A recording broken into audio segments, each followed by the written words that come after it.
I don't remember the exact day I stopped being myself.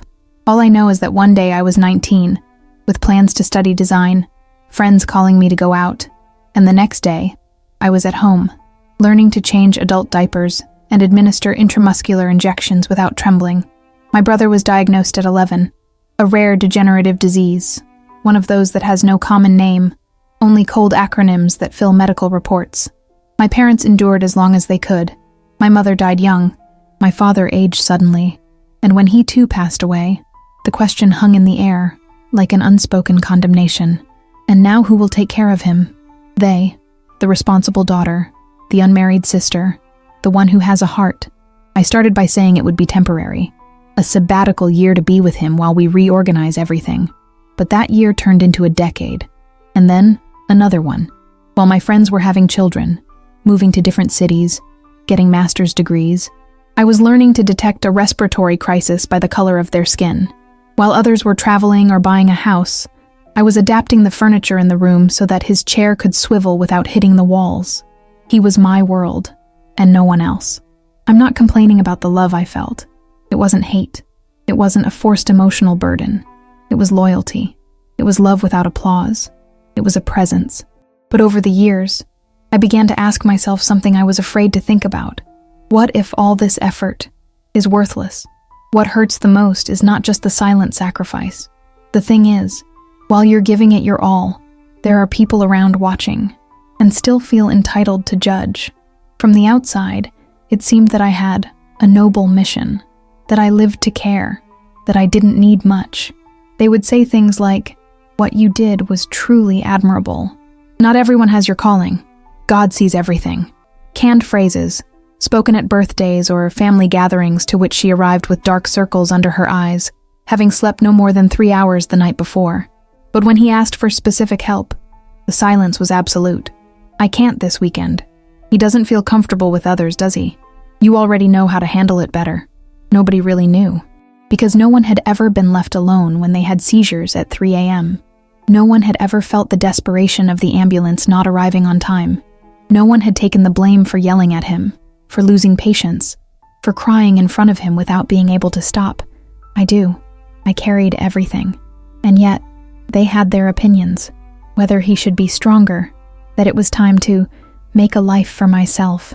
If the government was paying for something, it must be okay. They didn't know that the money barely covered the cost of the new wheelchair. They didn't know that the pills he needed were bought abroad. They didn't know that I had forgotten what silence sounded like. Because living with a dependent person isn't just physical, it's a constant resignation. And with each passing day, I felt less seen, less listened to, less alive. The disease was slow, insidious, silent, like a drop that falls in the same place every day until it breaks the ground. First came the minor falls, then the tremors, then rigidity, and finally, the bed. The doctors were technicians, cold. They said things like, "We are in the irreversible phase, that we must focus on quality of life." Quality of life. Such a vague expression. When life no longer resembles anything, I stopped going out, from putting on makeup, to answer calls that were not medical. My cell phone stopped ringing for personal reasons. I no longer received invitations. I no longer heard from anyone. People assumed I was busy with my brother, and that was enough for them to forget about me. I don't blame them. I forgot about myself too. I got used to the smell of hand sanitizer, the sound of the pulse oximeter, the buzzing of the oxygen concentrator. The entire house was transformed. The kitchen became a pharmacy. The bathroom, clinical toilet room. The room, monitoring center. And my room, an extension of his surveillance. She slept with one ear open, with fear, with guilt, with her body tense in case something happened. And everything I was left behind. My notebooks, my ideas, my desire, my voice. Even he, over time, stopped seeing me as his sister. He looked at me with dependence, with a mixture of shame and need, like someone who knows he has no other choice, and that he's dragging someone else down with him. I never told him, but every day, we both died a little. When he finally left, there was no relief. There was no sigh of relief that some imagine. That romantic notion that peace comes after sacrifice. There was silence, and such a great emptiness that not even tears could fit. I was with him until the very last minute, holding his hand, speaking in a low voice, telling him things he could no longer respond to. His body could barely hold on, but his gaze said it all. I wasn't afraid. I do know to his death what came next, because for years, he was my routine, my justification, my identity. And now, who was I? The house was full of people, relatives who hadn't been there in years, neighbors with plates of food, friends with words of comfort. Nobody looked at me like a sister. Everyone referred to me as the caregiver. One woman even said, "Now you can finally rest," as if my grief were a holiday, as if my tiredness could be solved with free time. I locked myself in the bathroom and looked at myself in the mirror. I didn't recognize myself. My skin was pale, my eyes sunken, my back hunched over, my soul uninhabited. When her body was gone, I felt that mine wanted to disappear too, not because I wanted to die, but because he didn't know how to live outside of that dynamic. I had been needed for so long that now, without her presence, I felt irrelevant. I bid farewell to his urn with cold hands. I went home alone, and for the first time in years, I slept 8 hours straight. But when I woke up, I understood. It wasn't freedom. It was abandonment. Again. A few days passed after the burial when I received a call from the lawyer. It was a formality. The reading of the will, she said in a neutral voice, as if we were talking about any ordinary procedure. I attended alone. I wasn't expecting riches. My brother didn't have much, but I did expect something. A gesture, a thank you, a letter, a symbolic object, a personal message, something that would tell me, "I saw you." The lawyer read calmly. He listed what he had: a small savings account, the apartment, which was in his name, some rare books he had obsessively collected for years, and then he said it. He leaves everything in the name of his neighbor, Mario Figueroa. Silence. I thought I had misunderstood. The lawyer repeated himself. He showed me the document. My name wasn't there. Not even a mention. Not a single line. Not a memory. Everything. For Mario. A man who lived next door. Who only came occasionally to bring him bread. Who waved from the window and who, as far as he knew, lent him old movies. I didn't hate him, but I didn't understand. Why him? Why all of this? I left the office with trembling hands. On the street, people were walking around as if nothing was wrong. I was broken. More broken than I've ever been. Because this wasn't just an inheritance. It was a brutal confirmation of what I had feared for years. That even after all, he hadn't seen me. That my sacrifice was invisible. And that, in his final decision, he completely erased me. I didn't sleep that night. I reviewed every memory, every gesture, every conversation with him, searching for signs. Any clue that could explain it. How did we get to that point? I called relatives. His aunt, the one who sent me messages at Christmas, said she didn't know anything. That he was reserved. His cousin, who came once a year, told me that he surely had his reasons. Even Mario, the neighbor, the heir, seemed surprised. I confronted him at the door with the paper in my hand, my voice trembling. He looked at me with pity, not arrogance, not mockery. Just a pity. I didn't ask for anything. He just left it for me. Because? I asked. And then he lowered his gaze. He thought that you didn't love him anymore. I felt like the earth was swallowing me up. What are you saying? In her last months, sometimes I would hear you crying in the kitchen. She said you did it because you were trapped. That I had ruined your life. That you couldn't take it anymore. The blow was sharp. Internal. I never said it to his face. I never blamed him. I never looked at him with hatred. But of course she cried. Of course it would break me. And he heard it, and interpreted it as abandonment. Not as exhaustion. Not as contained despair. As abandonment. Perhaps he wanted to free me. Perhaps he thought that by leaving me out, he was giving me a way out. Perhaps he didn't understand that I didn't want anything, except for him to know that I did everything out of love. And that, even though I cried, I never stopped being there, but it was too late, and that hurt more than any material loss.